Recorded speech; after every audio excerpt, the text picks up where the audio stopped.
मुख्यमंत्री एकनाथ शिंदे यांनी महाविकास आघाडीवर जोरदार टीका केली आहे. ईव्हीएम बाबत महाविकास आघाडीची दुटप्पी भूमिका समोर येत आहे. निवडणुकीत पराभव झाला की ते ईव्हीएमच्या विरोधात बोलतात, पण जिंकल्यावर तेच मशीन त्यांच्या कामाचे ठरतात, असे ते म्हणाले. शिंदे यांनी महाविकास आघाडीच्या द्विधा भूमिकेचा कटाक्ष केला आणि निवडणुकीतील पराभवाची कारणे स्पष्ट केली.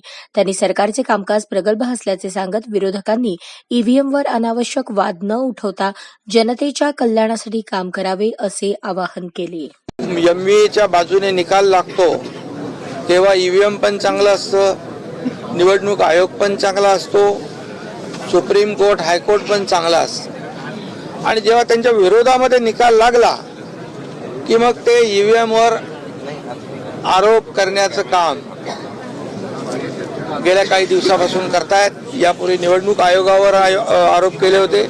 सुप्रीम कोर्टाने देखील म्हटलंय की तुम्ही जेव्हा जिंकता तेव्हा आमच्याकडे येत नाही, जेव्हा हारता तेव्हा आमच्याकडे येता. हा दुटप्पी भूमिका आहे.